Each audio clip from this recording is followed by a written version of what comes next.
Government medical college Jammu की principal doctor Shashi Sudan ने कल रिपब्लिक भारत के साथ बातचीत करते हुए ये कहा कि गवर्नमेंट मेडिकल कॉलेज जम्मू में जो पेशेंट कोविड पॉजिटिव हैं और HDU, ICU, CCU ward number 3, ward number 11 में एडमिट हैं, उन पेशेंटों के साथ उनके परिजनों को अंदर रहने की अनुमति इसलिए दी जा रही है ताकि उनकी मानसिक स्थिति को ठीक रखने में मदद मिल सके।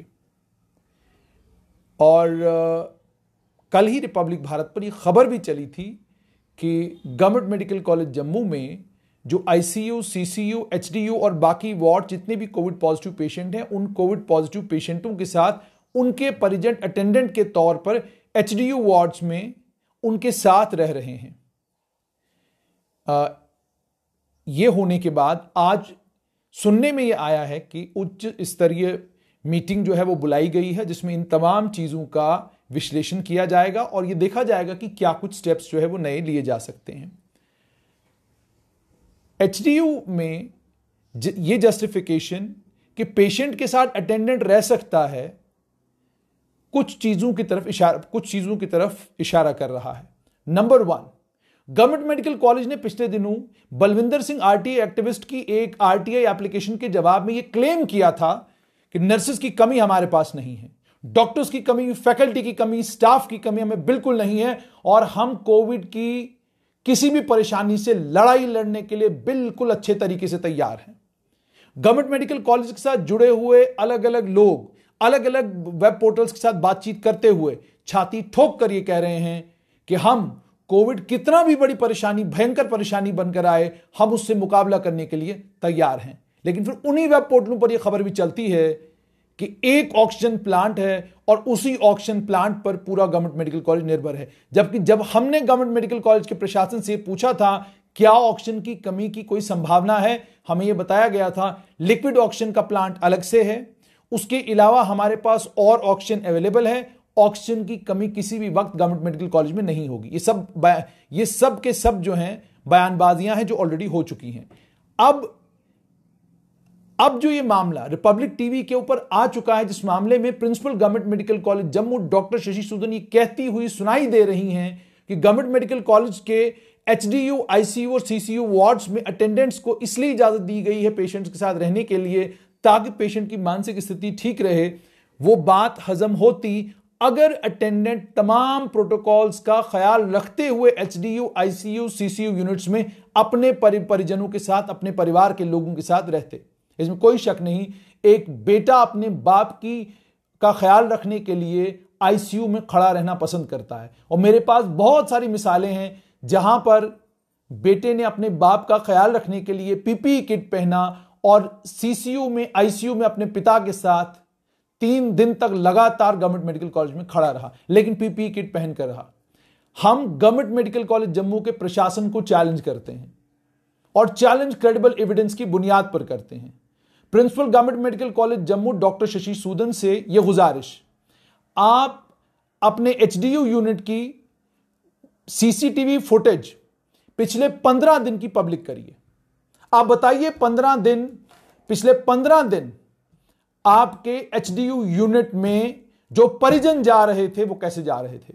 आप पब्लिक करिए वो सीसीटीवी फुटेज ताकि लोगों को यह पता चले कि मास्क पहनकर परिजन अपने परिवार के लोगों का ख्याल रखने के लिए एचडीयू यूनिट में क्यों जा रहे थे।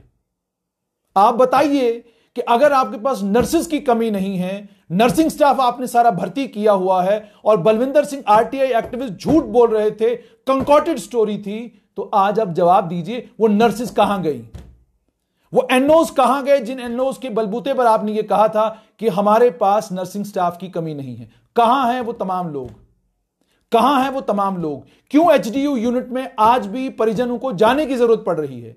और यह सवाल प्रशासन से भी।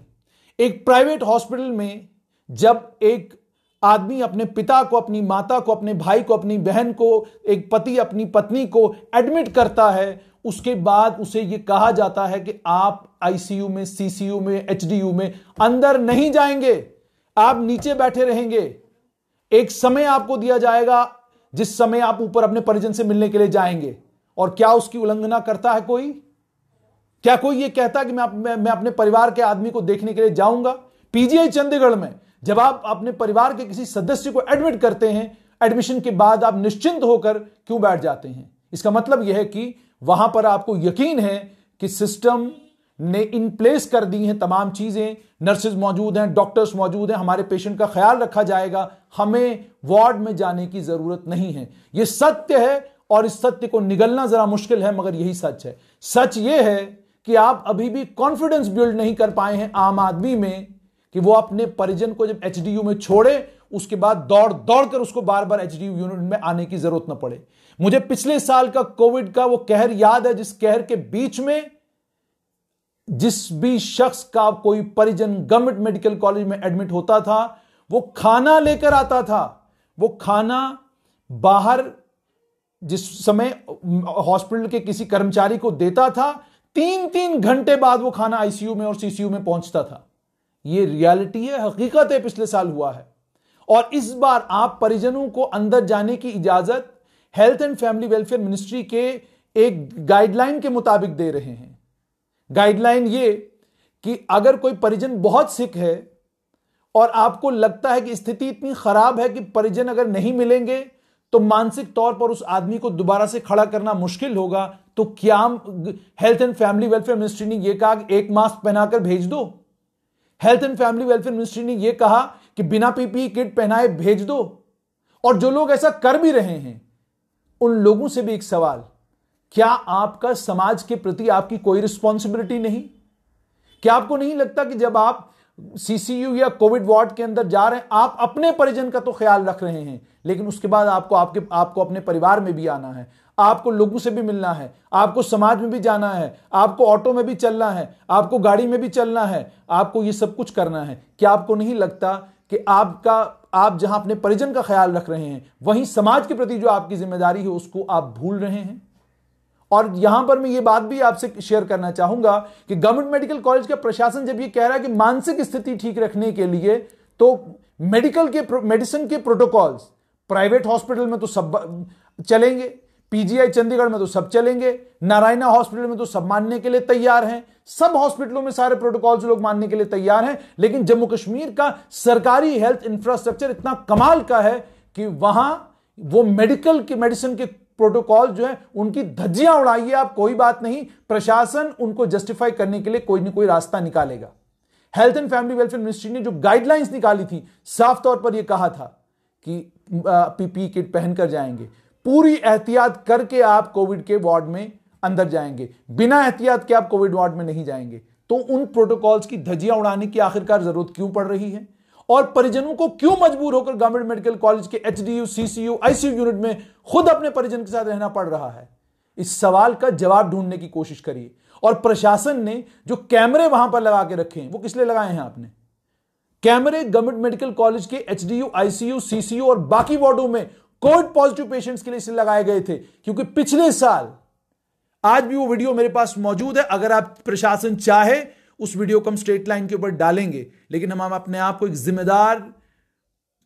जिम्मेदार जर्नलिस्ट मानते हैं और जिम्मेदारी का वाला जर्नलिज्म करते हैं। उस वीडियो को हमने अपने फेसबुक पेज या यूट्यूब चैनल के ऊपर शेयर नहीं किया। क्यों नहीं किया? क्योंकि उस वीडियो में है क्या, एक शख्स बाथरूम से वापस आता है, अपने बेड के पास गिरता है, तड़पते तड़पते उस शख्स की मौत हो जाती है, तड़पते तड़पते उस शख्स की मौत हो जाती है, उसको उठाने के लिए कोई नहीं आता। उसके बाद उस वार्ड में जितने भी लोग थे वो फोन पर फोन घुमाते रहे, फोन पर फोन घुमाते रहे, लेकिन हॉस्पिटल प्रशासन से कोई भी आदमी ना उस शख्स की सुध लेने के लिए आया, ना ही ये पता करने के लिए आया कि उस शख्स की हालत क्या है, वो कहीं मर तो नहीं गया है। और अगले दिन उसकी डेड बॉडी यहां से भद्रवाह भेजी गई। याद आ गया होगा प्रशासन को मैं किसकी बात कर रहा हूं। और आपके पास आज तो सीसीटीवी फुटेज है, आज तो जहां प्रेस नोट निकालकर आरटीआई एक्टिविस्टों को रिबट करने की कोशिश करते हैं, सीसीटीवी फुटेज जारी करिए ना, दिखाइए दुनिया को अपनी सीसीटीवी फुटेज, बताइए पूरी दुनिया को कि कितने प्रोटोकॉल्स को फॉलो करके जो है परिजन अंदर एचडीयू वार्ड्स में जा रहे हैं। पूछिए जाकर परिजनों से कि आपको क्या मजबूरी है, क्यों आप वार्ड में जा रहे हैं, वो बताएंगे आपको। कोविड में खाना टाइम पर मिलना चाहिए, कोविड में चाय टाइम पर मिलनी चाहिए, कोविड में स्वादिष्ट खाना, सेहतमंद खाना, हेल्दी फूड जिसे हम कहते हैं, वो पेशेंट को टाइम पर मिलना चाहिए, दवाई टाइम पर मिलनी चाहिए। क्या आप ये सुनिश्चित कर पा रहे हैं? अगर आप ये सब कुछ सुनिश्चित कर पा रहे हैं तो फिर परिजन जाएगा क्यों? वो अंदर क्यों जाएगा? और ये भी खुद गवर्नमेंट मेडिकल कॉलेज ये कहता है कि परिवार के लोगों में से किसी को अंदर तब जाने दिया जाता है जब कोई पेशेंट बहुत क्रिटिकल है और उस पेशेंट को उस क्रिटिकल कंडीशन से बाहर निकालने के लिए घर परिवार के किसी आदमी का वहां पर होना जरूरी है, ताकि वो पेशेंट का हौसला और हिम्मत बढ़ाता रहे। जनाब, ये बात सारी दुनिया जानती है कि जब कोई भी बीमार होता है ना, वो अपने परिजन से ज्यादा डॉक्टर को ढूंढता है। डॉक्टर की शक्ल देखता है तो उसका हौसला और उसकी हिम्मत बढ़ जाती है। ये किसने आपको नई थ्योरी बताई कि एक आदमी बीमार है, हॉस्पिटल के बेड पे पड़ा हुआ है और वो वहां पर अपने परिवार के किसी आदमी को ढूंढ रहा है? अगर डॉक्टर टाइमली उसके पास जा रहे हैं, और डॉक्टरों की दो बातें एक पेशेंट को जीवित कर देती हैं। बहुत सारे डॉक्टर्स हमारे देश में ऐसे हैं जिन डॉक्टर्स के साथ आधा घंटा बातचीत करके पेशेंट में हौसला और हिम्मत जीने की इतनी बढ़ जाती है कि पूछिए मत। जनाब, पेशेंट को डॉक्टर की जरूरत होती है। परिजन डॉक्टर के लिए दौड़ भाग कर रहे होते हैं। परिजन चाहते हैं कि बेहतरीन मेडिकेयर फैसिलिटी मिले, अच्छा नर्सिंग स्टाफ हो। हमें क्या जरूरत है? हम क्यों मेडिकल कॉलेज में कोविड वार्ड में जाएंगे? अच्छा नर्सिंग स्टाफ होगा, हम अपने परिजन को छोड़कर चले जाएंगे। अगर आप ये सब कुछ सुनिश्चित कर चुके हैं, if everything is happened on ground, then the question is, if everything has happened on the ground, then the question is, why are attendants desirous of going inside the COVID ward? क्या जरूरत है कि attendant को Covid ward के अंदर जाने की? कोई जरूरत नहीं है। अगर आप सब कुछ कर चुके हैं, जनाब, जहां कैमरे लगे हुए हैं, सीसीटीवी कैमरों की आंखें 24/7 पेशेंट्स को अगर मॉनिटर कर रही हैं, फिर गड़बड़ कुछ तो है, कमी कोई ना कोई तो है। आप ये सब कुछ कहकर, अनसाइंटिफिक किस्म के रीजन देकर अपनी कमियों को छुपा नहीं सकते, क्योंकि आपको जवाब देना होगा कि प्राइवेट हॉस्पिटल में ऐसा क्यों नहीं होता, नारायणा में ऐसा क्यों नहीं होता, पीजीआई चंडीगढ़ में ऐसा क्यों नहीं होता, बाकी देश के अस्पतालों में ऐसा क्यों नहीं होता। कोविड वार्डों के अंदर सिर्फ पेशेंट के अलावा किसी परिजन को बाकी पूरे भारत में नहीं जाने दिया जा रहा, लेकिन जम्मू कश्मीर में अलग कानून है, जम्मू कश्मीर में मिजाज लोगों के अलग हैं। उम्मीद और तवक्का ये कि सरकार इस चीज को गंभीरता के साथ लेगी और कोविड प्रोटोकॉल्स को फॉलो करके परिजनों को अंदर जाने की इजाजत तब देगी जब सरकार ये मानेगी, पब्लिकली मानेगी, एक प्रेस नोट, एक हैंडआउट इशू करके मानेगी कि हम नर्सिंग केयर देने में फेल हो चुके हैं, हमारे डॉक्टर्स जो हैं वो कोविड वार्ड में नहीं जा रहे हैं। अगर ये सब सच है तो फिर ठीक है, फिर परिजनों को जाने दीजिए, वो पीपीई किट पहनकर जाएंगे और अपने पेशेंट का खुद ख्याल रखेंगे। उम्मीद और तवक्का ये कि सरकार इन चीजों का नोटिस लेगी, रिपब्लिक भारत के ऊपर जो खबर चली है उस खबर का संज्ञान लेगी और फौरन रिफॉर्मेटिव मेजर्स और इन तमाम चीजों को करेक्ट करने के करेक्टिव मेजर्स लेगी, ताकि हालात को सुधारा जा सके। ये कोविड के खिलाफ जंग हम सबको मिलकर लड़ी है, ये किसी अकेले आदमी का काम नहीं, ये गवर्नमेंट मेडिकल कॉलेज के प्रशासन का अकेले काम नहीं, ये मेरा, आपका, हम सबका काम है।